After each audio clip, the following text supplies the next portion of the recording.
What up, y'all? It's Torre. Welcome to Truth Talks, where we keep it unapologetically black and unfiltered. They say woke sells, but at what cost to us? Tonight, we're talking woke or broke, how corporate America profits off of black pain over and over. We're pulling back the curtain on that performative bullshit, that allyship. We're cutting through that and asking the real question, are these companies actually caring about us and our struggle? Or are they just using us to get over on us, to get more of that money? And how do we reclaim our power back from them? Right now, we're about to have an amazing conversation. It's Truth Talks. Let's go.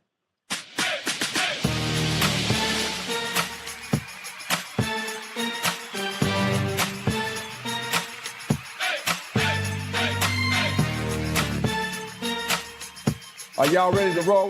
Let's go. All right, Truth Tellers, it's another episode of Truth Talks, here to blow your mind and make you think about things that you have not ever thought of before. Returning our favorite guest, Lauren Lake. Judge Lauren Lake is here. How are you? I'm well. Happy to be here. Happy to be here and fully prepared for the apocalypse. Also fully prepared for the apocalypse, Dr. Jamal Bryant. What's up, Truth Tellers? Your favorite doc. I'm here. I'm back. I'm here every day, Monday through Friday, 8 p.m. Eastern. I want y'all to keep lighting the chat up because y'all been in the chat going crazy. I've been seeing y'all go in there talking about, that's right, sis, what Dr. B said. Yes, Dr. B, cook Dr. B, preach Dr. B. So I still want to hear that. And I want to know when you don't agree with Dr. B. Because I know sometimes I say some things where it looks like the screws are missing, but let me tell you something. I don't want the screws back. I like it just like that. I love it. I'm glad you recognize that sometimes the screws are missing, but I want to know if I can borrow a little zombie repellent. I know you are prepared for everything, and my man Dimitri's going to deal with the zombies in Chicago. How are you, young D? Listen, she prepared for everything. I'm prepared for nothing. Listen, I just like they drop in the chat that I'm handsome. That's all I really care about. You know what I'm saying? That's all that matters. That's all that matters. What are we talking about? Wow. Well, I'm sure that you can get some sisters to help you with that, and maybe some brothers too, because the cheekbones are cheekboning, right? You know what I'm saying? The skin is clear. I mean, like, I can't even front. He's a good-looking brother. I can't, right? I can't even front. Look, that boy ain't good looking. That is a fine, in his words, YN. That YN is fine. He lucky I took my little cougar claws and retracted them because, honey. Wow. Hey, let's get into trending truths, even though that topic was fantastic. We can go around with that if you want. Dollar General Pastor Jamal Bryant, who I love, Dr. B loves. We all know him and respect him and love him and appreciate his activism over a long period of time. Very serious, real, important figure in our community. He's calling for another boycott, this time Dollar General. He had a discussion about this. I want to roll a little video of Dr. Bryant talking about the Dollar General boycott. Let's roll that. Next up is Dollar General. And questions have been coming to me from around the country and from across social media. Why Dollar General? Because they've been hiding in the cut, not being accountable, and not being responsible. What you may not know is what I didn't know. And that is that Dollar General has 3 times as many stores, hear this, of Target and Walmart combined. 21,000 stores.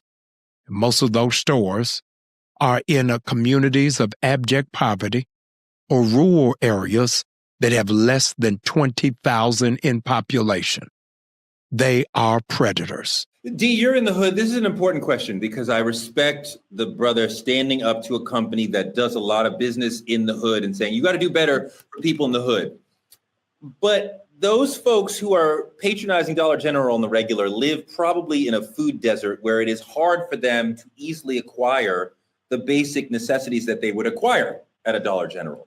So we're kind of saying to poor people, can you do without so we can get Dollar General to be more just to you? And I appreciate the overarching goal, but it comes with a bit of pain for the average person who's going to have to carry out this boycott. What do you think about what Pastor Bryant is offering? See, Dr. Bryant, what Pastor Bryant is offering to the people, asking the people to do here? I can tell you, for one, I get it. Like, I really do. I understand what Pastor Bryant's trying to say, and I understand that his heart's probably in the right place. But to be mad at Dollar General about DEI policies, I think is probably the wrong look. I think, to be real, my mother did not raise me on DEI slogans. She raised me on goddamn EBT and Dollar General tissue. You understand what I'm saying? She raised me on what she could afford. She raised me on what she could do. And boycotting the only options that's left for a lot of people, when you got to go 5 to 15 miles to get to the nearest Walmart or Target or XYZ. This is all a lot of people in the hood have. This is the one store willing to stay open late. You got your Family Dollars, but those who play into the same effect. These are those stores that matter to the people who are like, imagine, I don't know if Pastor Bryant has ever had to attempt to feed a family on Whole Foods fucking prices. Like it doesn't work. It's not reality for a lot of people. And I think when you make statements like this or attempt to target places like this, you exclude a lot of people who survive on just this store alone. Doc. Yeah, and this is my thing. Pastor Bryant knows that's my guy. We claim cousins from time to time. That is my guy. But I do want to say what he's been doing with Walmart and these other initiatives. Is his heart in the right place? Absolutely. His heart posture is there. I get what he's trying to do. I understand he's saying there's sacrifice for us to move this throttle. But Pastor Bryant, I got a question from your good old doc over here. What other resource are you going to offer these folks in the inner city, in the hood, who don't have anything else close enough? Some of these people are on public transportation. Some folks are walking to this Dollar Tree or to this dollar store. Some people don't even have access to a store further than that, closer than that. So if we shut these stores down, how do they feed their families? And then I want to ask this. The church is supposed to be a place for resources, Pastor Bryant. I'm going to hit you, brother, but I still love you. And I would love for you to come on True Talks and explain to us what your plan is for resources after I say this.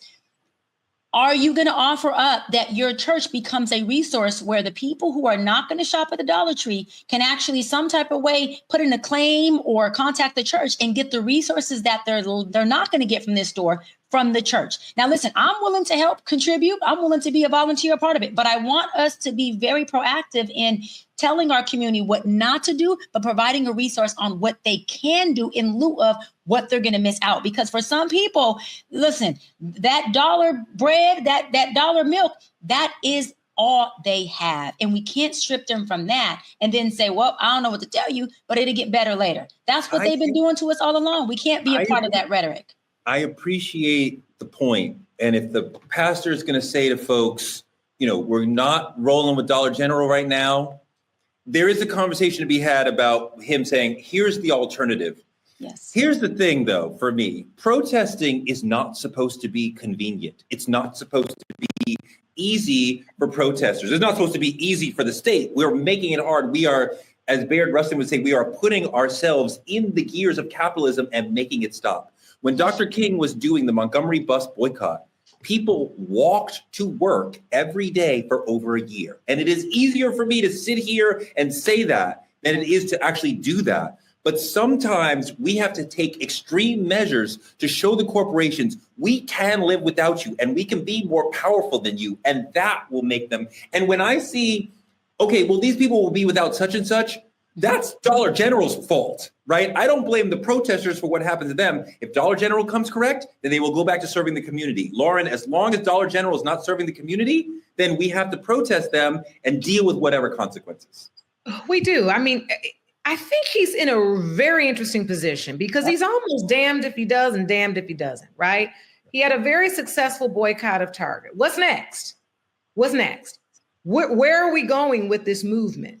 There's no store where it's going to be, best case scenario versus worst. He has to choose a place. I also did hear him say a little bit further along in that speech that he does understand that these stores are in areas that are considered food deserts, where if people in those communities must shop there, he completely understands that, which is why he also brought up the digital boycott factor, where he wants people to send emails. He wants people to even write letters. He wants people to make phone calls making demands. I think what he's trying to do is keep the momentum going from Target, where we are putting companies on notice that if you don't value us, we won't value you. And so maybe in those food deserts where people still must go, right?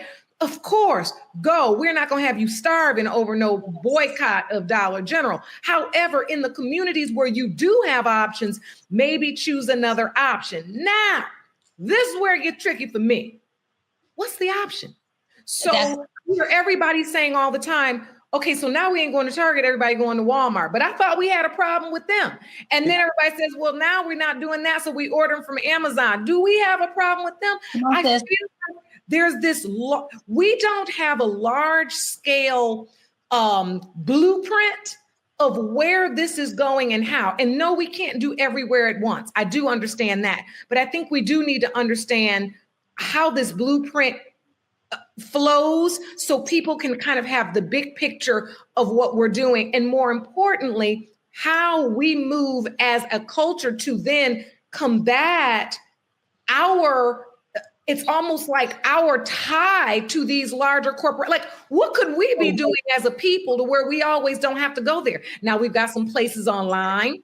I've seen those where there's all Black owned businesses. There's just a lot of questions that I think are going unanswered. However, I believe if he stops, he'll be criticized more than if he keeps going and just tries to find the best case scenario to continue. I absolutely understand what you're saying. And I'm not saying he should not be holding Dollar General accountable. I think that's fine and dandy. But when you look at corporations like Target, a lot of those are outside of the hood. See, there's a difference between holding a company accountable and holding the hood hostage at the same time. They can't really align. If you're gonna shut it down, cool. But this is for, Pastor Bryant. Listen, if you're gonna do that, you gotta come to the hood, you gotta do some food drives, you gotta give free shuttles to people going for better grocery stores, like single mothers to vouchers for single mothers, who can't dive into the political aspect of it because they too busy worried about feeding their families. Like, I get it.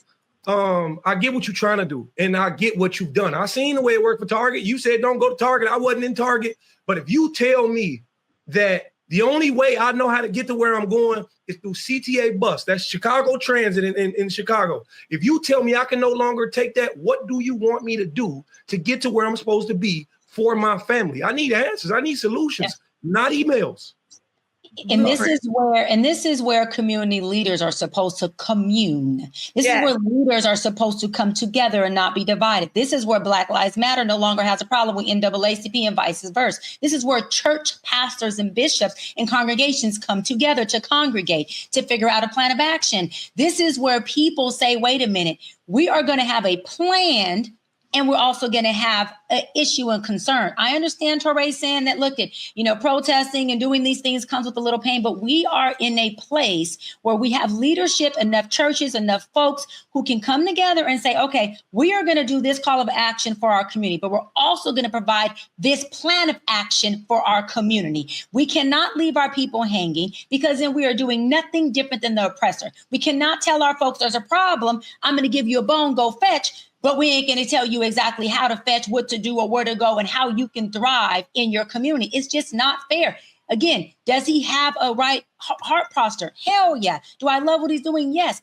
But lastly to my point, before I can land, who are the stores and the folks that we can partner with that will offer these vouchers, that will offer grocery credits? Because there has been time in our community that we have boycotted many stores in the Los Angeles area as NAACP. We partnered up with 99 Cent Store. We partnered up with stores. We have a Big Lots for us out here that say, yeah, we're donate $100 gift cards to the folks at the college that you're the vice president of Dr. Bryant. We're donate grocery gift cards to the people who are in the projects that you're telling them to stay away from, or that certain stores are not catering to. You have to first put plans into action before you go tell people what action you want them to take, especially a marginalized community that's despaired and they don't have a thriving plan. They are surviving. We can't make it heavier for them. We got to go in there and help them out. That's just what you do. And if you got to be boots to the ground, like Demetri said, show the fuck up. Show the fuck up as a person and say, look, I'm Pastor Bryant. I'm Dr. Bryant.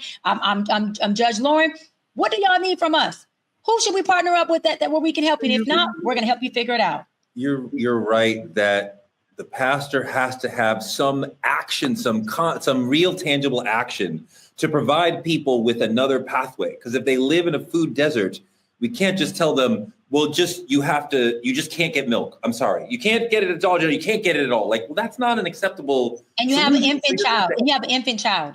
Yeah, so he has to help people find a solution to not need to patronize this predatory store. Because on the long term, we do need to root out the predatory corporation. Yes. But what is the day-to-day action you're allowing the people? And like there is a big difference between Dr. King saying, okay, we're going to walk to work versus, well, we cannot access milk. Like we do need milk or bread or what have you. So we can't just tell people, well, just walk and get that. Like you can, but you can't. So I need the pastor to at least maybe come on here and tell us a little bit more about how he's going to effectuate this. And if you're in the comments and you have ideas on what those folks in that community can do and who they can turn to for resources so they can boycott Dollar General, please let them know. Please let us know, and we'll share with them, and we'll put it all in our. And I want to push really quick for people to, because Judge Lauren, you said this in one of our episodes. Push for people to build a relationship with their local officials.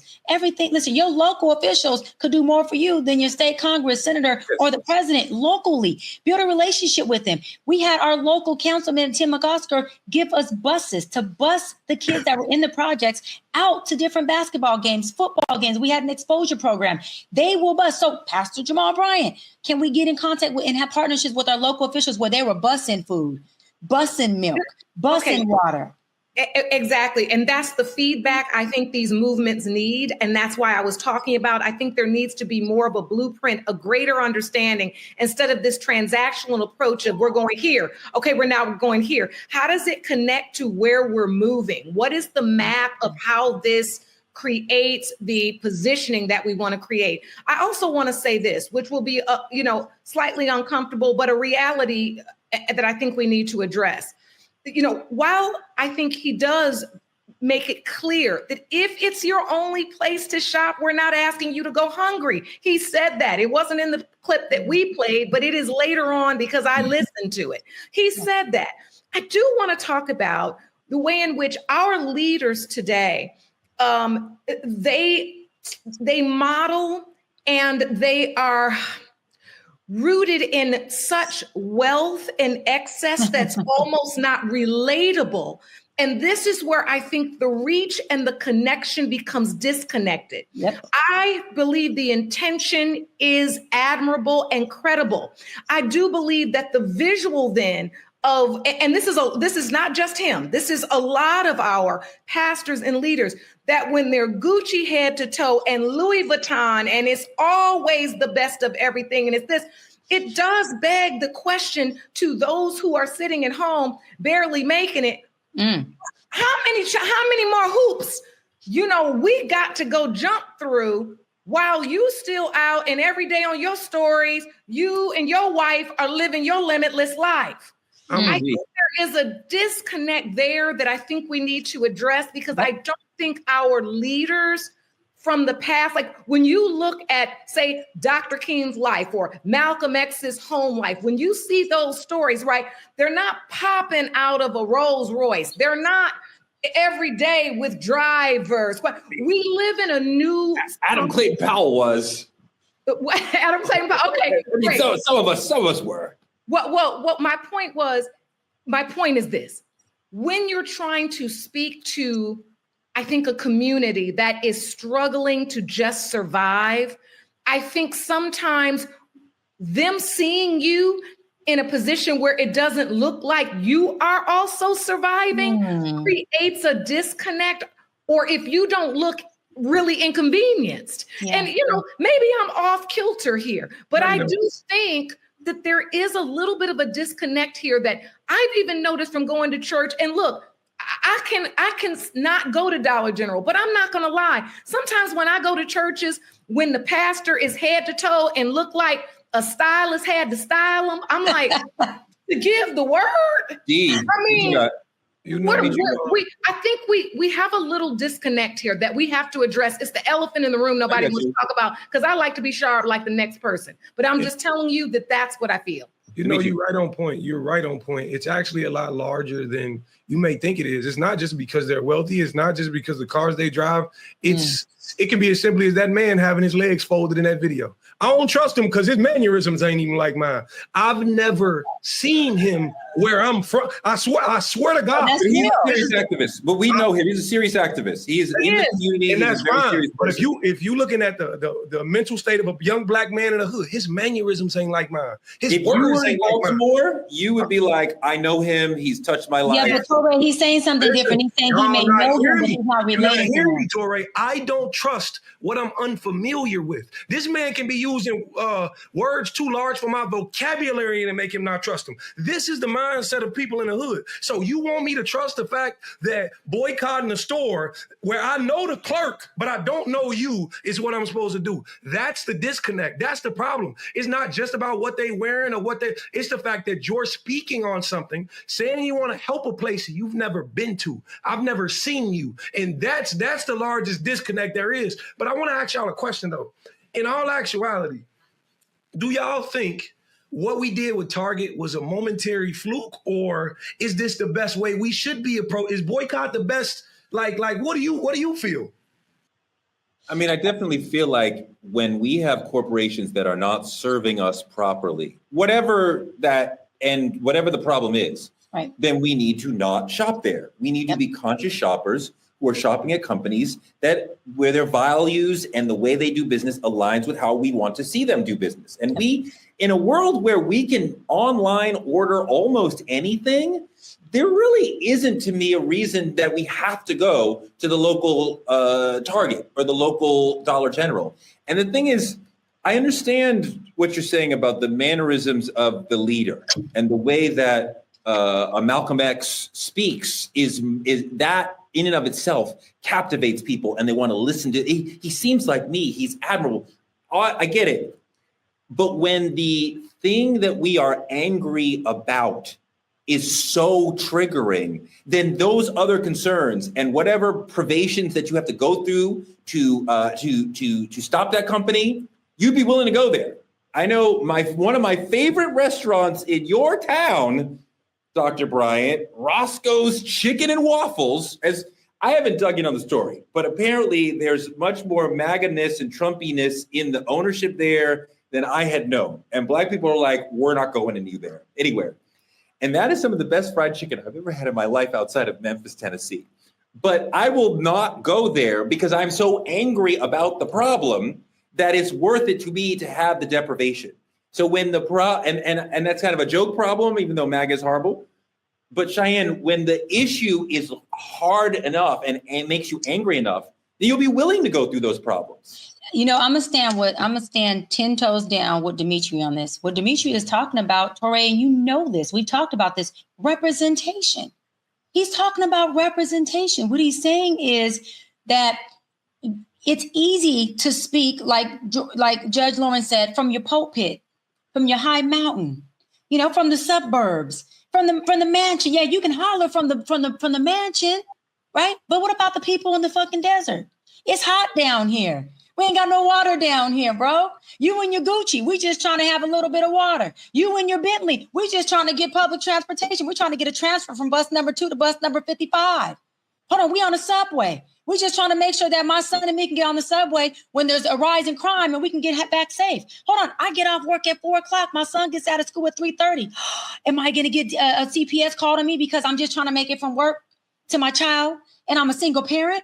Wait a minute. So the Gucci in the mansion, that is not something that person can relate to. But you want to come down here and have a conversation with me from up there. And this is why it's important, because for myself, when I said I went from the hood to the hills, I make sure I am the vice president of Harvard College that is in the root of the hood. I don't want to be the VP of Harvard. I like being the VP of a hood, JC. You know why? Because I bring my black ass back to the hood. I drive my green machine, which is a Kia, or I drive my Bentley. But I go in there and I'm boots to the floor. I'm talking to students. I'm having conversations. And in those moments, I'm telling you right now, to Judge Lawrence's point, I try to come in with no makeup. It's not about dumbing down. It's about respecting my people, respecting my city. I try to make sure I come in, I'm as relatable as I can. I don't want to be a weapon. I don't want to be a threat. I don't want to be someone that intimidates them. I want to be someone that they can look to and say, wait a minute, she's not coming to show us what we don't have. She's coming to show us how to get to a place we want to be at. They may not want to be in the hills like me. I want to help them get to where they want to go.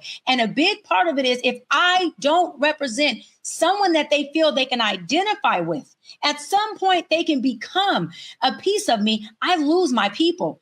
And what is it for me to be in a fucking mansion or a Bentley or wear my Dior shirt or my Gucci if my people are lost in me? If my people can't use me as a tool, they see me as a intimidation factor. That is not what it's about. I don't want to be on no pulpit. I don't want no title. I don't want to be anywhere where my people look at me and say, she's doing a disservice because I can be in awe of her over there, but I can't touch her because she's not within reach. That is not okay. Whether it's me, Pastor Jamal, Judge Lauren, you, Torre, anybody else, we got to be able to make sure we are in the trenches with our people, especially if you're like me or Dimitri or Lauren, who come from the trenches. There's no way I'm wearing my Gucci high heels to the hood, not because I'm gonna get robbed, because I'm good in the hood, because I don't want my people to look at me and say, Doc, you just too far untouchable. You making us feel like there's no hope. I'm here to install hope. And if I got to dummy down or take layers off, then damn it, take layers off. It's no point in me saying I made it if I can help my people see the hope and then making it too.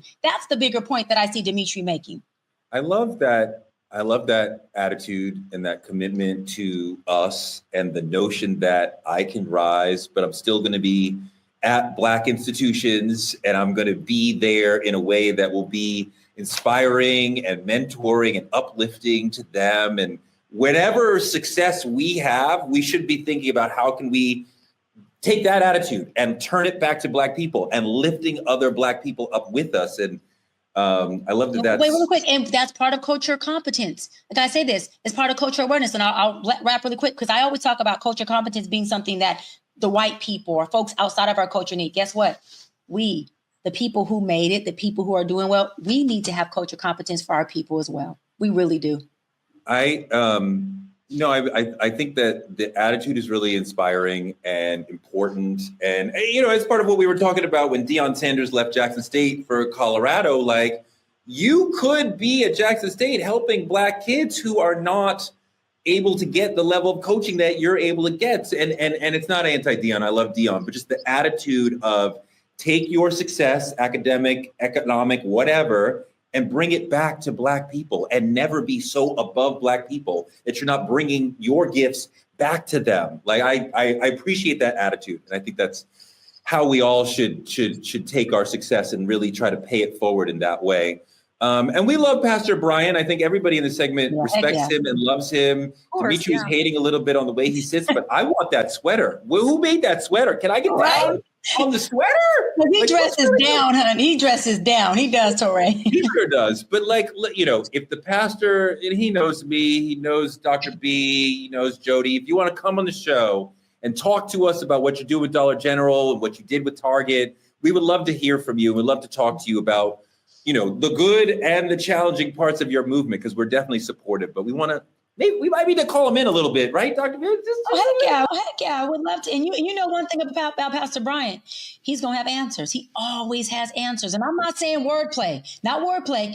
He has thought out answers. And that's what I do love about him. He's going to come correct and he's going to bring it. So let's move on to our politicking segment. Elon Musk has stepped back from his explosive media feud with Trumpy, writing on X, I regret some of my posts about the president. They went too far. Who wrote that for you? That's not how you talk, Elon. You ain't write that shit. The billionaire bromance is back in the spotlight because Elon is apologizing to Trump in public.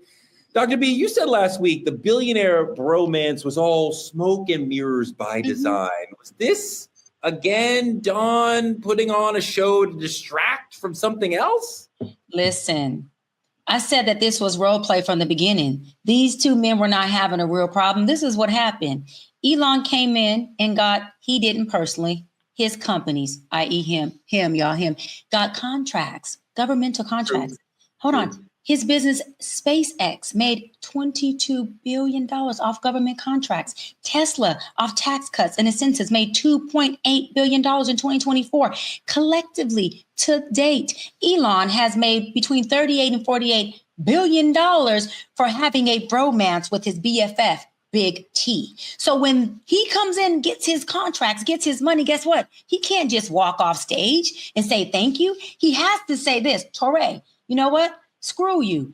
I'm the reason why you got in office. I got a problem with you, Torre. Oh, Torre, clap back at me. So we can make it look as though we had this issue for me to be able to dodge out after I got my bread, I got my bag, and then we can throw people off with the whole reason why we were in relationship. To me, it's no different than a man who got money and a woman who was gold digging. That's exactly how it looked like. The gold digger came in, she got what she got, and we call the guy with the money, I guess, the trick tricked off, gold digger got her coins, and now they got to figure out a reason for this relationship to end. That's exactly why I said it was role play. Yeah, Lauren, I'm not sure I agree with the doc. I think you have two combustible, highly egoed out people who are prone to say all kinds of things. Trump and Elon both seem to have personality problems where they'll say things that are self-destructive to themselves.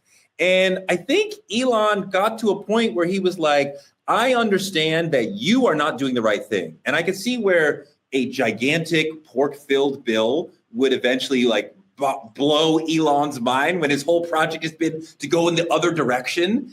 And he said something that, given his wealth privilege, he would be willing to say, and Trump would find offensive. And so now they're fighting. But it's all like when you have the two biggest egos in the country, of course, eventually everybody who is around Trump starts fighting with him within about 3 to 4 months. Most people do not last any length. And Elon was by far the most famous person who'd been in Trump's orbit for the longest. So I'm like, eventually this is going to end. Lauren, what do you think?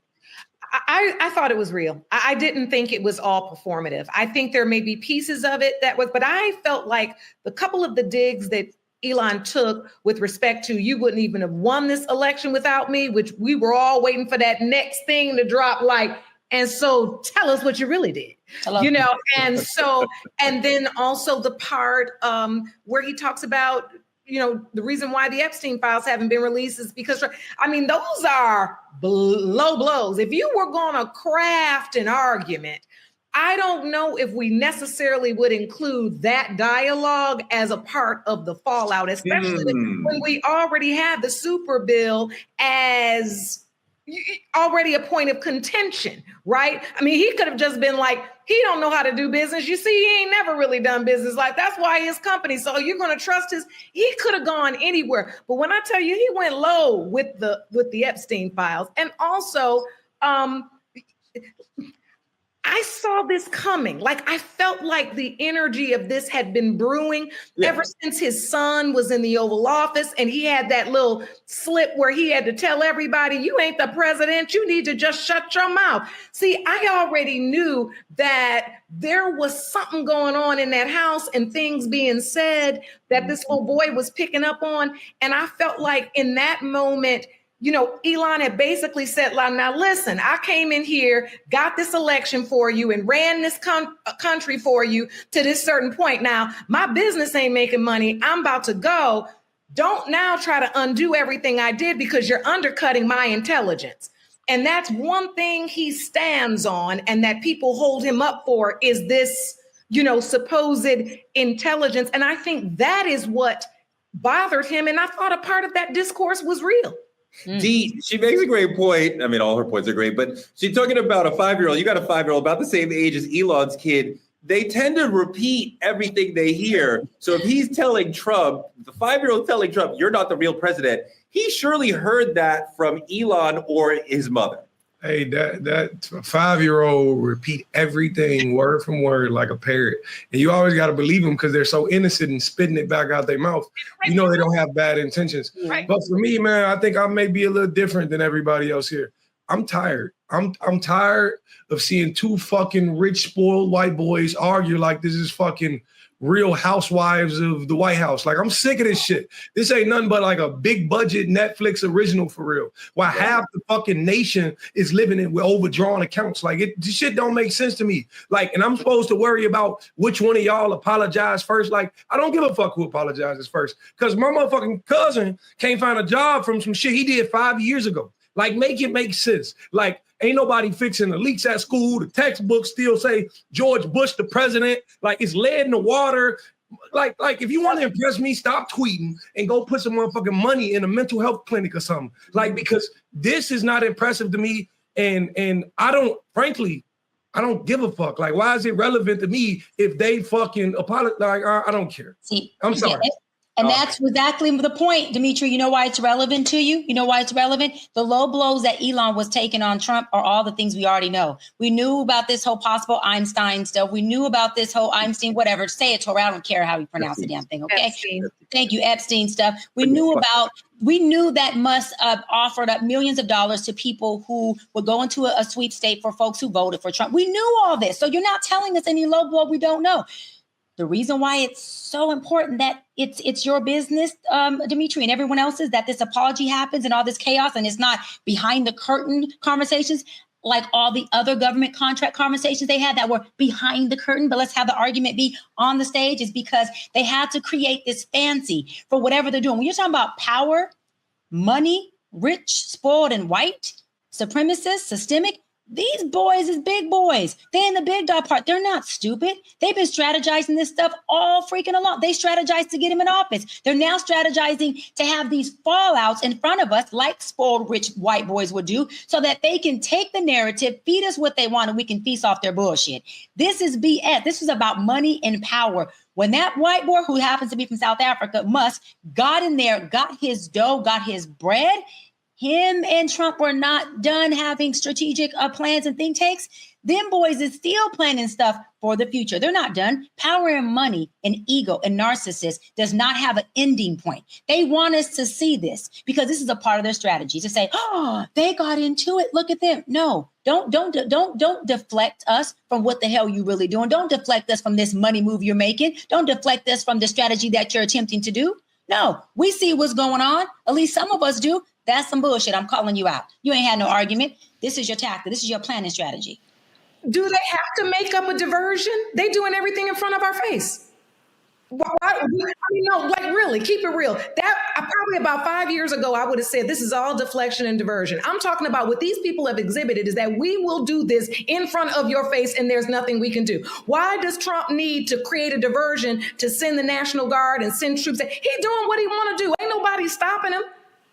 That's all I'm trying to figure out. He doesn't have to create diversions. They don't even have to talk in private rooms. They doing what they want to do right in their face, and ain't a check and balance gonna stop them. That's what they're saying to the American people. No, that's 100% right. And what is happening in LA is not a distraction. The sending of the military is the point.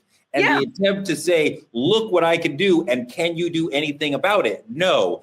That is the point. He's not distracting from something else. That is what he's aiming to do. It's not just the point, Teray, it's the plan.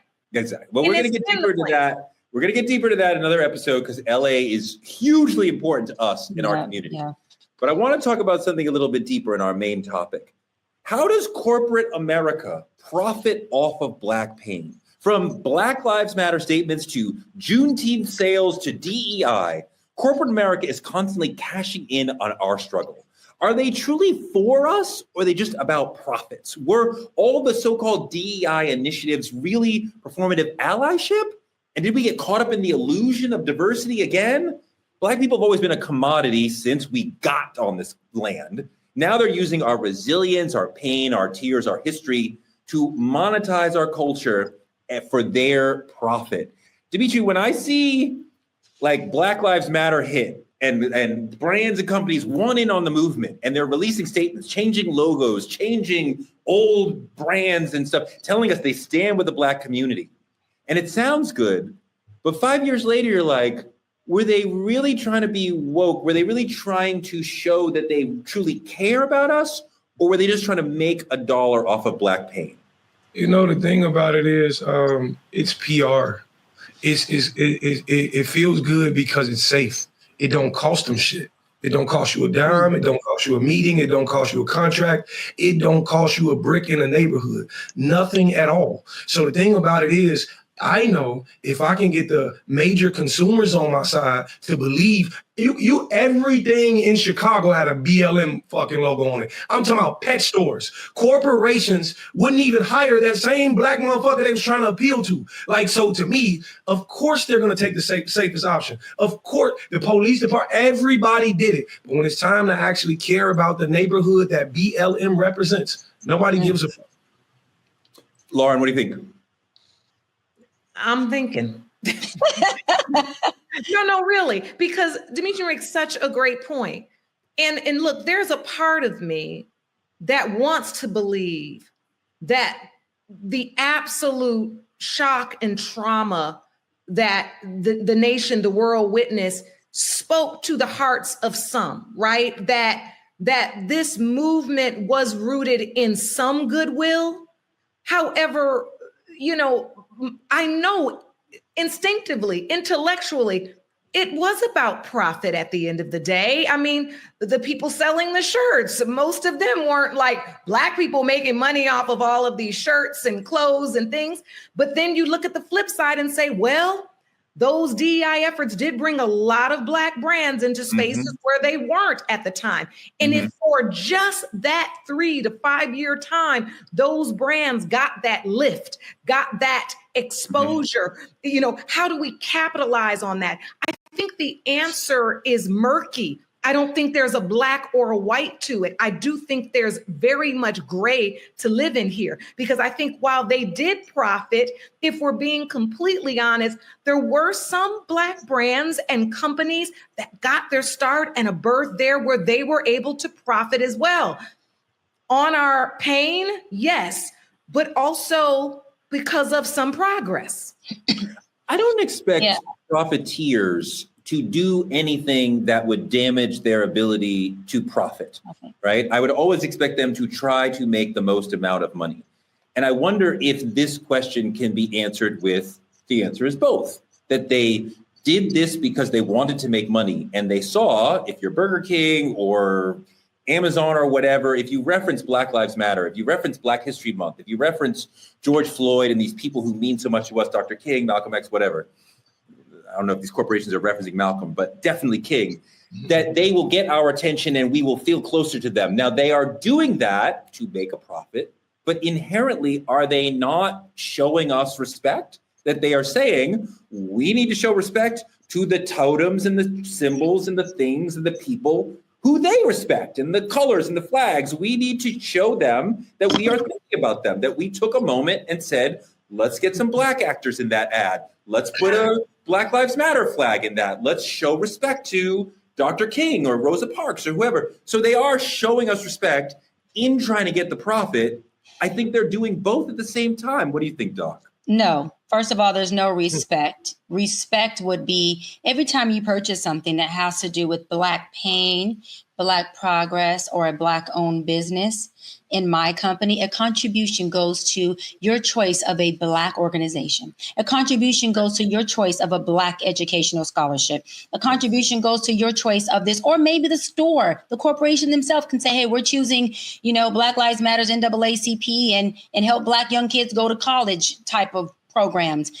$1 is going to go to that. Instead, what they do is when you go to check out, you know what they do? They say, would you like to donate to such and such? No, I'd like the purchase I'm making that has MLK or that has some Black pain or some Black business or Black association to be automatically donated from your corporation. And when you donate it, guess what? You get the 501c3 tax write-off. So don't act like you don't get to write off what you donate as a corporation, one. And two, I'm so tired of us talking about DEI initiative like it was something that really pushed us. Forbes, Reddit.com, and whitehouse.gov shows the stats and the studies that they've done that white women benefit the most from DEI. So why is it that us Black men and women are so upset in pushing something that wasn't created and nor did we benefit the most from? We need to be able to Touré, one second, I'm gonna let you go, because that is a problem. We are constantly fighting for issues, initiatives, and policies that, again, media has presented a narrative that is for us. It gets us to overtly push that, but covertly, systemically, it doesn't work for us.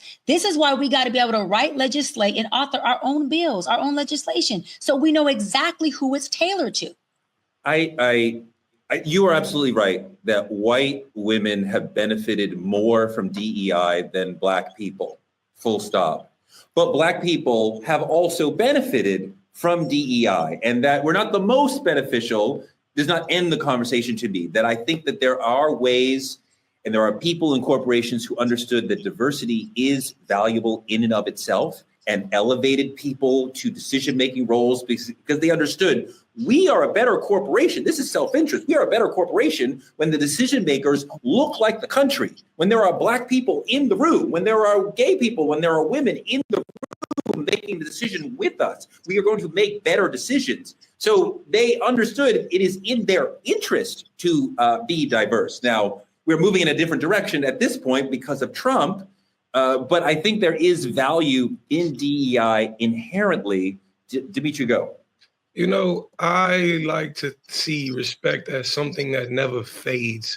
I think the thing happens when you fall back on, you could view it in a relationship, a marriage, a parenting thing, regardless of when the situations change, respect is still on the table. Now, as you know, Torre, the moment the Black Lives Matter movement began to fade, everything went back to normal.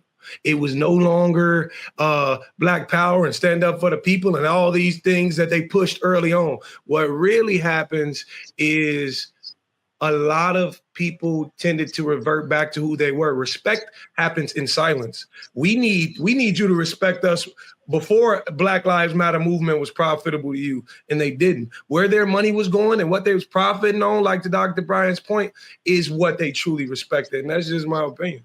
The BLM conversation is very important that you bring up. And it's very, very difficult for a mass movement to have a long-term impact. That is the goal, but it's very, very difficult to accomplish. But Black Lives Matter did have that impact. That one of their main goals was to get people to understand that these police killings of young Black people were interconnected. They were part of a singular system. It was something that we could deal with. It was not a bunch of isolated incidents.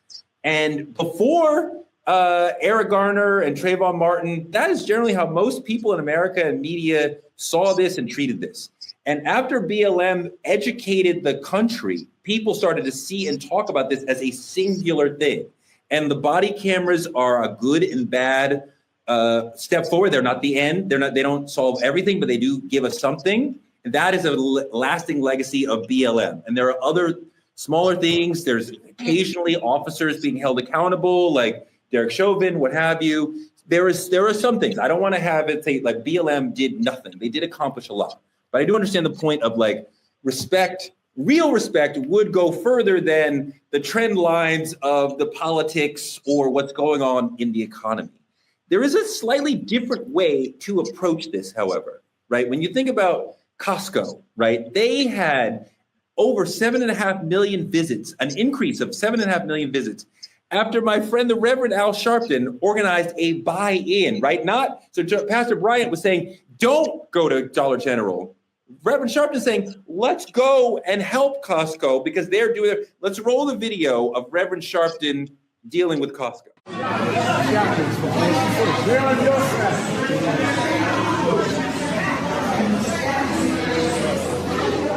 So here's part of the thing that the Reverend is dealing with there. Dimitri, I want to hear what you think about this. Because Costco increased its hourly pay to $32 an hour in some states, which is a fantastic rate for a lot of people, right? That's way above minimum wage. We like to see that high rate for people who are working at a Costco. But they did it for all employees, not just the Black employees. So you wonder, is this really investing in the Black community? A lot of Black people will be helped by this, but other people will also be helped by this, but they're all working class people, right? So I'm like, are you happy that some fairly large group of Black people is being helped by Costco raising its wages, but then this isn't specifically for Black people? So what do you think? You know, the thing about it is, I think it's exactly what we seen happen with the BLM movement. I'm not saying the BLM movement did not do significant, positive push towards Black culture and Black America. But the thing about it is people begin to take that turn of phrase and saying, well, white lives matter as well. Well, blue lives matter. Well, all lives matter. And to that nature. The thing about it is, as long as Costco hiring Black people, go get your $32 an hour. I'm happy for you. That's exactly what we need to be doing. As long as they're employing Black people, that's all that matters to me. Because we talk about this pattern. And this is what I wanted to speak on a little earlier. There's a pattern that obviously Costco wants to push outside of. And in this pattern, there's people who, if you really pay attention to it, protests become commercials, our hashtags become marketing tools, our oppression becomes an aesthetic that they can post all over Instagram and drive themselves and drive their sales because they know Black people are going to support. What they do is they monetize the struggle and package it up just to sell it. See, there's a big difference between performative allies and real accountability. People who actually want to do the work instead of just profiting off your pain. How about you help these people heal? And I don't know about y'all, but I might have to go on over to Costco, get my 32, you know what I'm saying? Because this is better than most people. Well, you can't work at night because you got to be here with us on Truth Talks. Lauren, what do you think about this, that Costco does something that helps lots of people, it helps lots of Black people, but doesn't just help Black people? Can we look at that as a success? I don't think we have a choice. I don't mean to, be the parade rainer, right? But I feel like as you guys were talking, I was just like, the visual I kept getting was hamsters in one of those wheels, the things where the hamsters are running around and then they meet this benchmark and then they go back down. And this system, I think, has Black people sometimes feeling like and operating like we're just hamsters on a system that we don't control.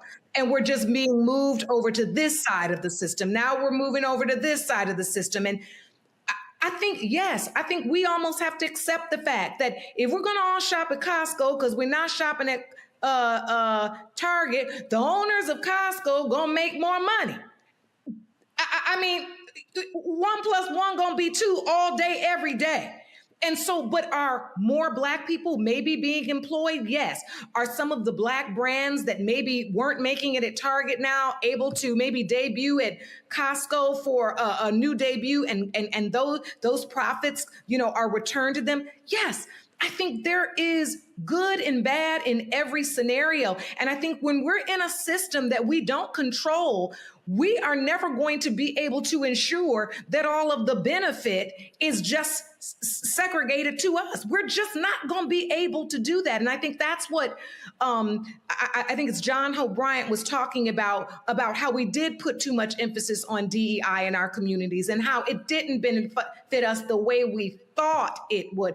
And he just made that point that I think is so important. It's just that we're in a capitalist society. At the end of the day, as much as we want to talk about race, equality, morality, the needle moves in America at green, at money.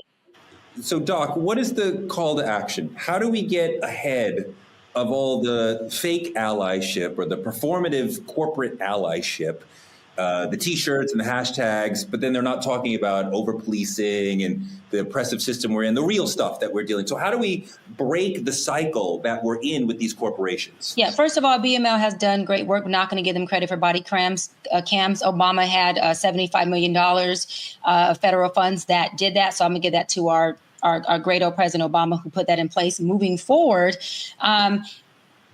somebody, either Judge Lake or Dimitri mentioned media. Media is a multi-billion-dollar industry.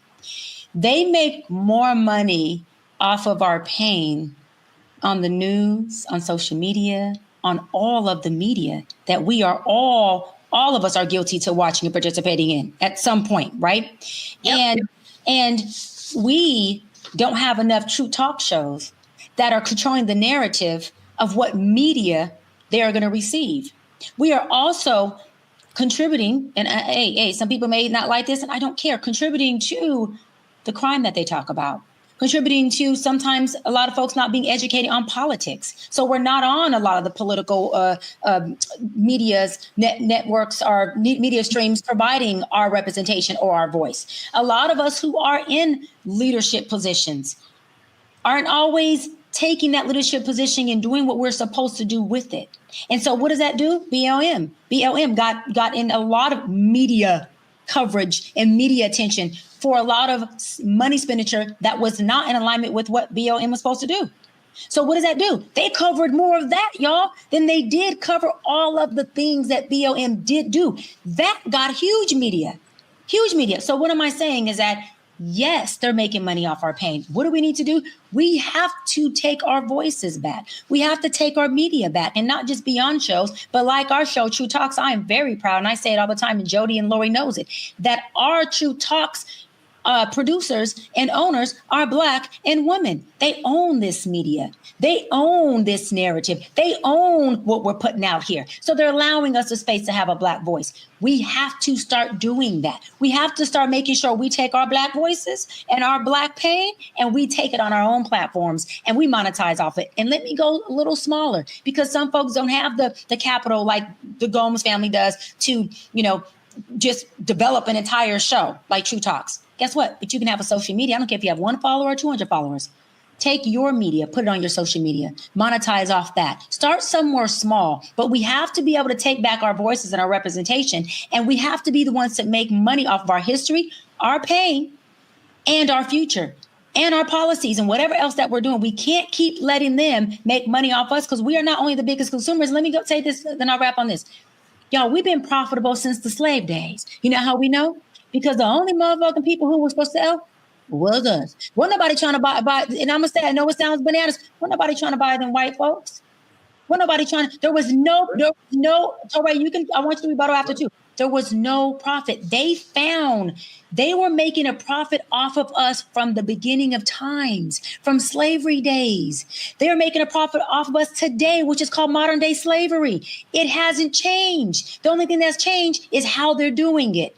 And now we do have leverage today that we didn't have back then to take it and do something different with it. And that is what I want us to do at all levels. Dimitri. Question for you, Toray. Could you do me a favor? I know you navigating everything. Could you put that PayPal screen that I had seen back up there a minute ago? Could you work there it is. Thank you, Toray, for doing all you could do for me. I'm gonna ask this question because I know every single viewer, I've always seen things like this throughout my whole life. And if you're anything like me, my first question when I see things like this is, where the money going? Where the money at? Who's benefiting? What neighborhoods is this touching? Listen, I just want to know, you committing it to support Black. I need receipts. I need a transparency report. I need to know where, because $530 million ain't just a drop of a dime. This is wire transfer. These are large amounts of money. Are you actually claiming to help, or is this publicity? Is this you profiting off Black pain again, or are you actually making a difference? All I'm saying is it's about time somebody actually came out and said, look at what I did for Black people, instead of saying, look what I will do, or putting a quote up about it. $500 million. Do I really care what their intention is? That money will have a huge impact on Black businesses. How you know? How do you believe they work? You really love me, or are you just giving me $500 million? Where's the receipt at? Where's the proof? Where's the receipt, Toray? Where's the proof, Toray? Where's the proof?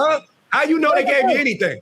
Toray, run the receipts. They said it, right? I'm not even dealing with that because I'm not in their books. But I'm saying, run the transparency receipts. Run it.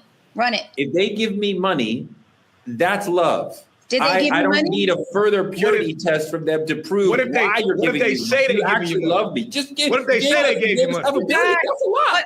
But the reason why they can give it or not get it or give it or put it wherever they want to put it is again back to the fact that we're in a system we don't control. And then who do they report to? Who's the girl on the house? Who's gonna check me, boo? That's what they say. Who's Sheree? That was her line. That's what corporations, they can say anything. but where's the checks and balance? And then that takes us back to Jamal Bryant, because we have to commend him at least for standing in the gap between communities and corporations where they don't ever seem to have a check and balance and somebody to say, no, we're going to check you. We want to know what you're going to do.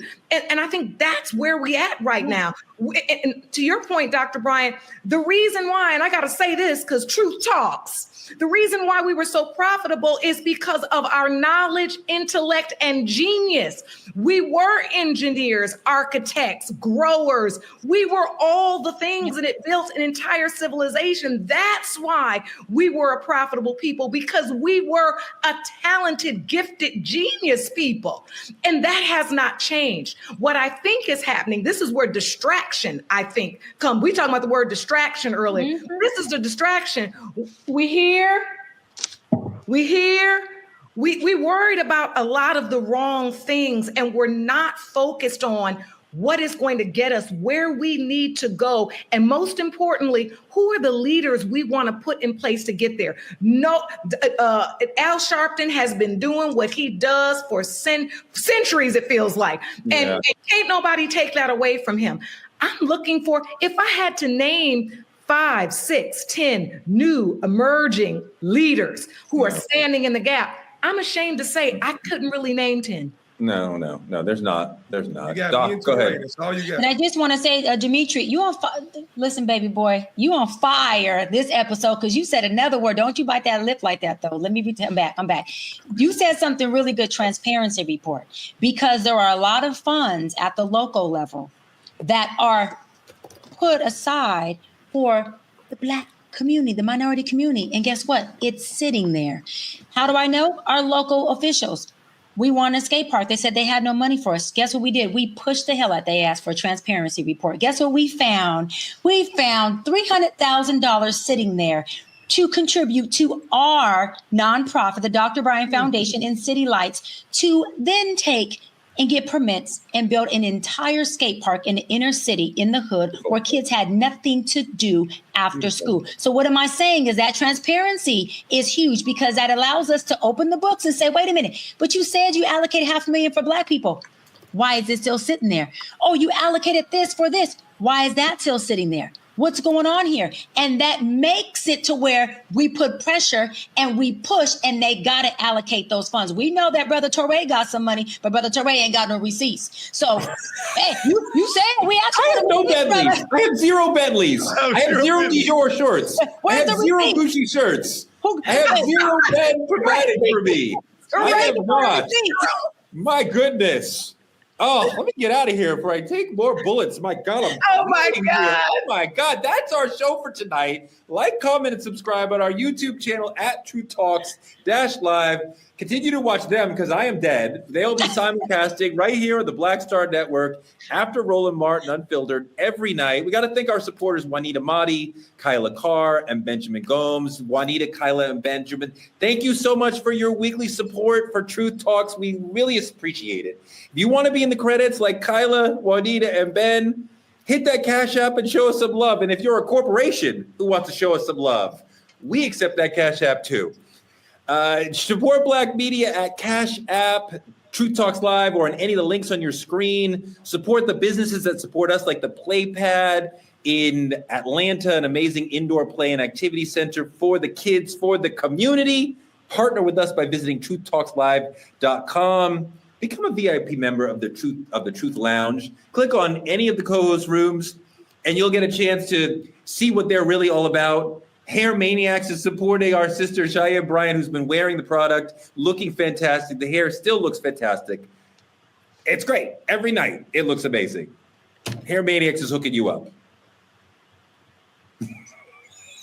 There it is. I don't go nowhere without my Hair Maniacs. I don't care what nobody says, honey. I got products of theirs that I put on this hair, and this thing is sewed in. And let me tell you, it is mine. You ain't gonna tell me no. Wait. Judge Lawrence said it's mine, and who gonna check me, boo? It's mine. I would like to see the receipt. Can you? Want the receipt? Black media is under attack, so please tell your friends to support us. Watch the show. Truth Talks is here for you every night, 8 p.m. EST and 8 p.m. PST on the West Coast for Kendrick Lamar fans. Next week, Ebony K. Williams will be here and Ryan Cameron will be sitting in. We will be here every weeknight at 8 p.m. There's Ebony K. Williams. Love her. And we will see you tomorrow. Peace. Good night, y'all. Bye, y'all.